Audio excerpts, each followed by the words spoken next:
ኦሪት ዘጽአት ምዕራፍ 24 ሙሴንም አንተ አሮንም ናዳብም አብዩድም ከእስራኤልም 70 ሽማግሌዎች ወደ እግዚአብሔር ውጡ፣ በሩቅም ስገዱ። ሙሴም ብቻውን ወደ እግዚአብሔር ይቅረብ፣ እነርሱ ግን አይቅረቡ፣ ሕዝቡም ከእርሱ ጋር አይውጡ አለው። ሙሴም መጣ፣ ለሕዝቡም የእግዚአብሔርን ቃሎች ሁሉ ሥርዓቱንም ሁሉ ነገረ። ሕዝቡም ሁሉ በአንድ ድምፅ እግዚአብሔር የተናገራቸውን ቃሎች ሁሉ እናደርጋለን ብለው መለሱ። ሙሴም የእግዚአብሔርን ቃሎች ጻፈ።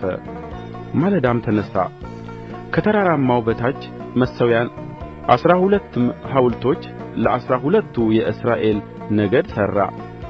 የሚቃጠል መሥዋዕት እንዲያቀርቡ ለእግዚአብሔርም ስለ ደኅንነት መሥዋዕት በሬዎችን እንዲሠዉ የእስራኤልን ልጆች ጐበዛዝት ሰደደ። ሙሴም የደሙን እኵሌታ ወስዶ በቆሬ ውስጥ አደረገው፣ የደሙንም እኵሌታ በመሠዊያው ረጨው። የቃል ኪዳኑም መጽሐፍ ወስዶ ለሕዝቡ አነበበላቸው። እነርሱም እግዚአብሔር ያለውን ሁሉ እናደርጋለን እንታዘዛለን አሉ። ሙሴም ደሙን ወስዶ በሕዝቡ ላይ ረጨው። በዚህ ቃል ሁሉ እግዚአብሔር ከእናንተ ጋር ያደረገው የቃል ኪዳን ደም እነሆ አለ። ሙሴም አሮንም ናዳብም አብዩድም ከእስራኤልም 70 ሽማግሌዎች ወጡ። የእስራኤልንም አምላክ አዩ። በእግሩም በታች እንደ ሰማይ መልክ የሚያበራ እንደ ብሩህ ሰንፔር ድንጋይ የሚመስል ወለል ነበረ። እጁንም በእስራኤል አዛውንቶች ላይ አልዘረጋም። እነርሱም እግዚአብሔርን አዩ፣ በሉም ጠጡም።